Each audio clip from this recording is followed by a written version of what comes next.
Ito naman po, pag dumating po yung mga truck ng MMDA or TPS, ito naman yung mga nandyan po na sa sako ng mga kalat, ayan naman po ay hahakuti naman po yan.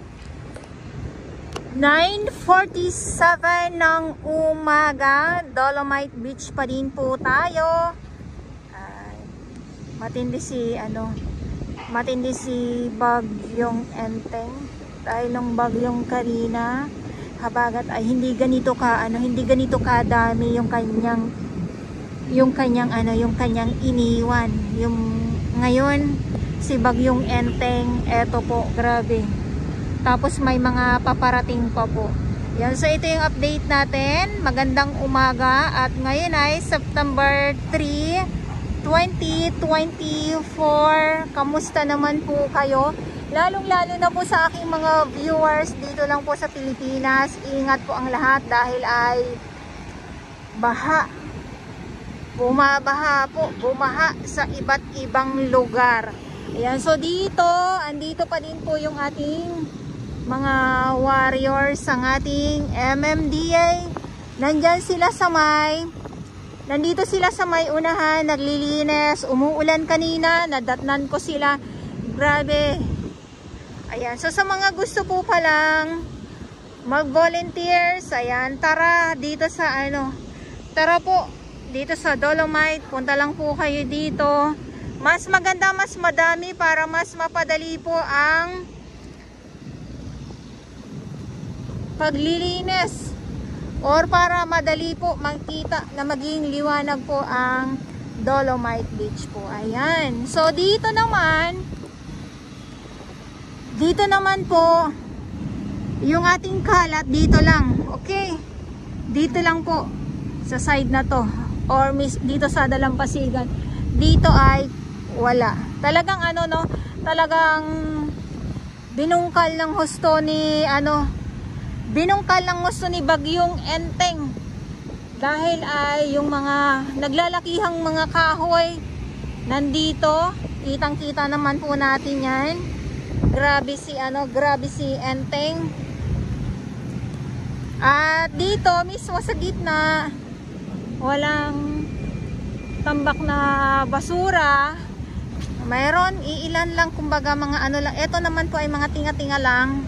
Ang pinakamadami po talaga ay yung dito mismo. Ayan.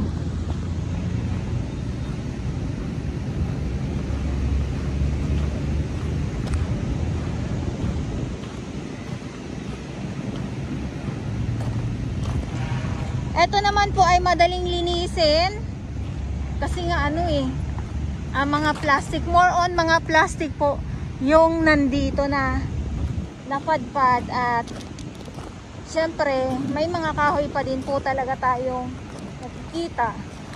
Yun yung sinasabi ko na nabungkal ng gusto ni Enteng kasi may mga kahoy.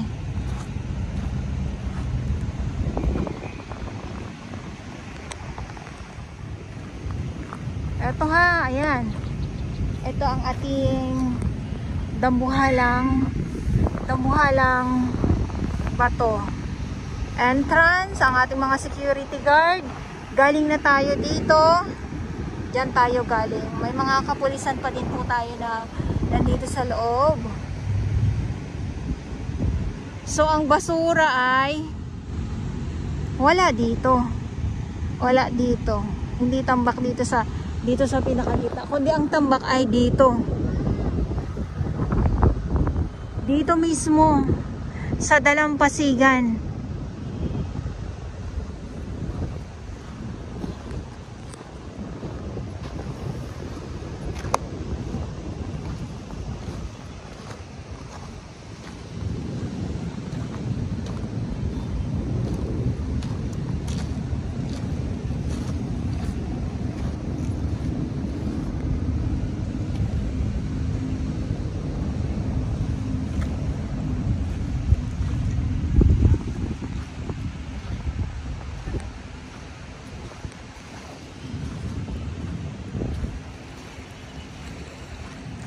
Sa Baseco, mayroon naman pong naglilinis doon.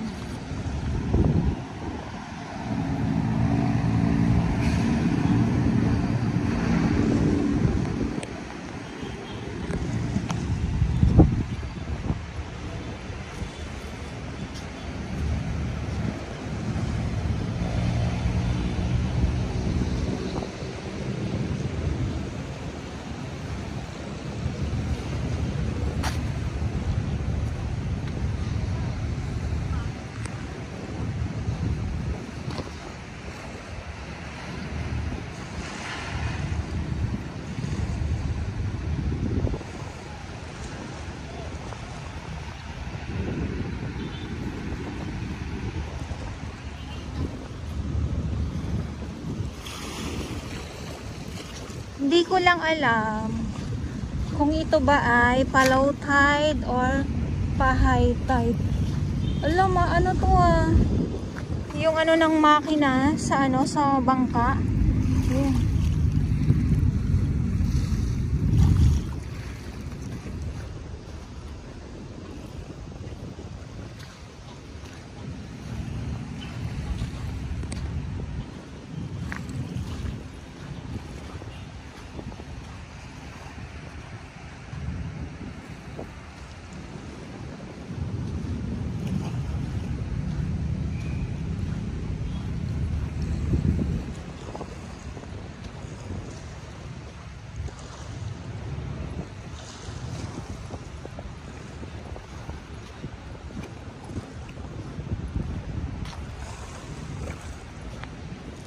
Tayo dito para makita nyo po kung kasi ito mawawala din po ito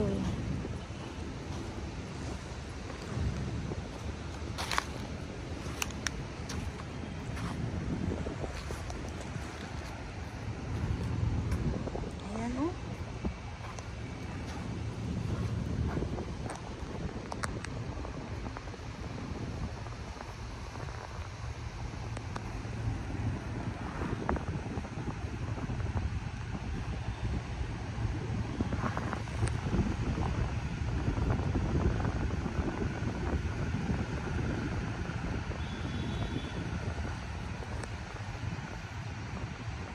okay, may bag.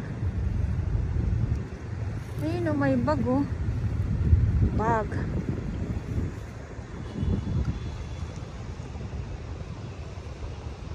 Tapos dito pa sa kabatuhan, ayan.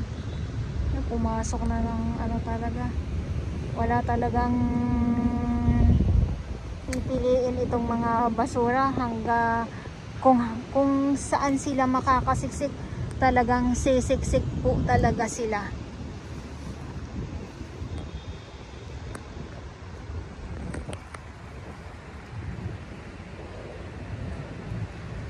At buti na lang medyo umilit umano na siya, hindi na siya ganoon ka dilim, kakulimlim. Medyo nagliliwa-liwanag na po ang ating panahon, ang ating view dito sa Manila Bay or dito sa Maynila. Pero sana mamaya wag umulan kasi ulan, hangin, alon, may dalang basura po. So saan ang bagsak? Dito sa Dolomite Beach pa din po. So ang Dolomite Sun ay nandito pa din po. Hindi po mabuwag-buwag sa mga nag-aabang talaga ng update. Yan, so andito pa din po siya.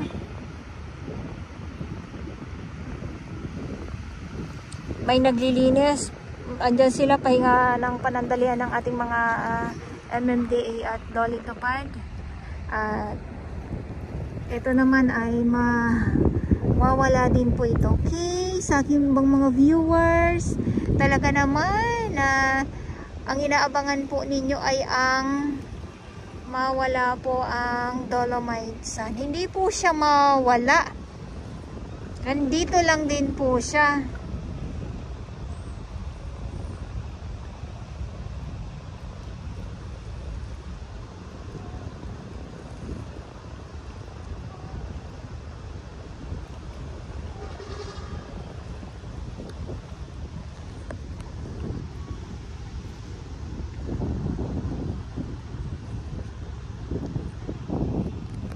At ito naman, ito ilang araw na ba ito?